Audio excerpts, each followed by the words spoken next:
नमस्कार दर्शकों। तो आज हम जा रहे थे अपने घर जो नागपुर से है लगभग 300 किलोमीटर की दूरी पर। उसके लिए सुबह सुबह उठकर ऑटो पकड़कर हम आ चुके थे नागपुर बस स्थानक पर। बस स्थानक पर पहुंचते ही बस का मुआयना करते ही हमको थोड़ा सा ये पता चला कि हमारे बस में जो एलईडी बल्ब का यूज़ हो रहा है वो बहुत जुगाड़ वाली है और एक ही वो वायर पर टिकी हुई है। इसको देखकर हमारा तन मन धन सब हिल चुका था। फाइनली हमने बस बोर्ड की और बस बोर्ड करते ही हमको नज़र आया कि लोग काफ़ी ढीले हैं और बस काफ़ी खाली खाली है। आँख लगी और आँख खुली तो सूर्यदेव ने अपने दर्शन दे दिए थे। तब तक बस भर चुकी थी और सब जोश में आ चुके थे।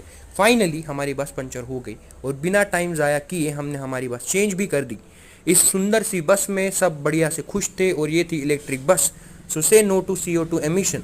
फाइनली हम हमारी गाड़ी और सब रास्ते पर लग चुके थे और हम हमारी जर्नी के लिए आगे बढ़ चुके थे। फाइनली हम एक बस स्टैंड पर पहुंच गए जो हमारे घर से केवल 100 किलोमीटर की दूरी पर है। यहाँ पर आते ही हम करने लग गए हमारे दूसरे बस जो हमको घर पहुँचाएगी उसका इंतज़ार। पर उसके आने का कोई नामो निशान ही नहीं था। और ये देखिए हमारे चेहरे पे साफ साफ रिग्रेट। इधर उधर नज़रें घुमाई तो हमारे सामने एक भैया गर्मा गर्म समोसे तल रहे थे। उसको देख के थोड़ा सा मन ललचा ही रहा था। मैं ये चीज़ इसलिए बोल रहा हूँ क्योंकि आई एम ऑन डाइट। तो फिर से इधर उधर नज़रें घुमाई और फिर से समोसे की ओर। पर फाइनली हमने हमारा ध्यान कहीं और लगाया और हम ये बोर्ड्स पढ़ने लगे। थोड़ा पीछे नज़रें घुमाई तो यहाँ पर 10-12 लोगों की डब्बा पार्टी चल रही थी। फाइनली हमने एक बोर्ड बस कर ही ली।